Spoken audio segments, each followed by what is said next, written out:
class. I hope you're all good this Tuesday.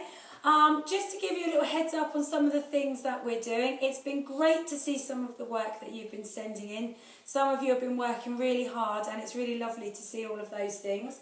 Right, today what we're going to be doing is we are looking at the long E phoneme. Now I understand lots of you are having trouble getting onto the Phonics Play website and maybe finding some of those different resources. If you can't get on, you should know some words which have got these phonemes in them, so you can maybe have a go at making a pairs game or a bingo game that you could then play with people in your family. So don't worry if you can't get onto that website, as long as you are practicing these phonemes. Now, when we're revising the long E phoneme, don't forget there are lots of ways that we can spell this one. We have the double E, which comes together in the middle of the word, well done.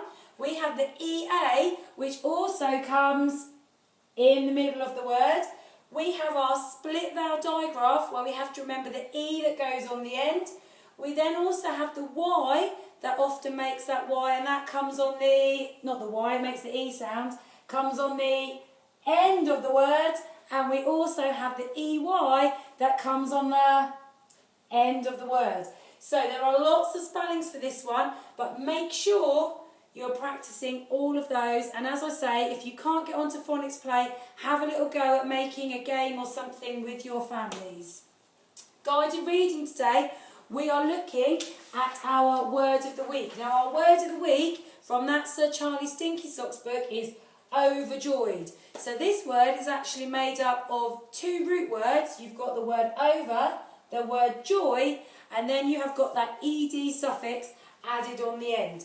Now when you're having a look at your word of the week, you should all know how to write that letter O. So up here you are practicing writing the letter O. So make sure you go round, up, and then you come off at the top.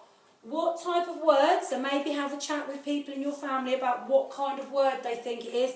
Is it a verb? Is it an adjective? Is it a noun? Think about what that word means. You might need to use a dictionary, or you can use the internet to help you there. Practice writing the whole word. Some other words with the root word joy. You're not looking for the whole word overjoyed. You're just looking for that root word joy. So you might have words like enjoy, and then you can add other suffixes to the end of enjoy. You could have joyful. So you are adding that full suffix on the end there, and when full is a suffix, remember it only has one owl. You can have joyfully, so you've got other words where you've added that suffix on, and again you might want to use the internet to help you find some words like that. Down the bottom here, can you write some sentences with that word overjoyed in them?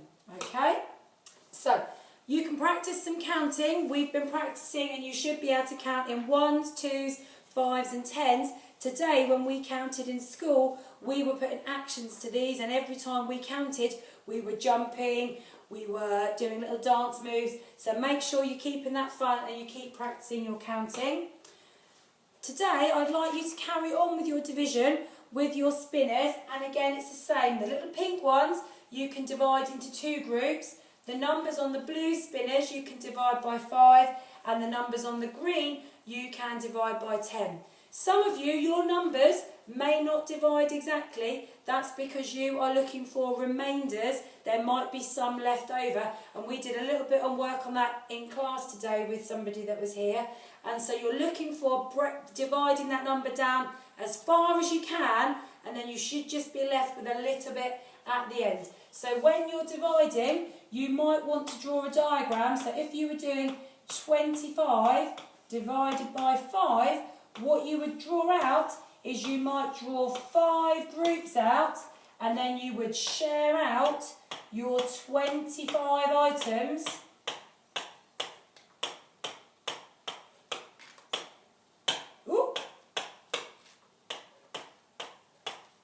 so that you can see how many you are left with. So you can see you've got 5.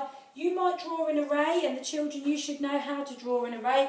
It doesn't matter how you work those out, but carry on doing those tomorrow in your writing. Now, what we're going to be doing, yellow class, is we are going to be writing a story. Now, we have got a box here, and in my box I have got 3 characters.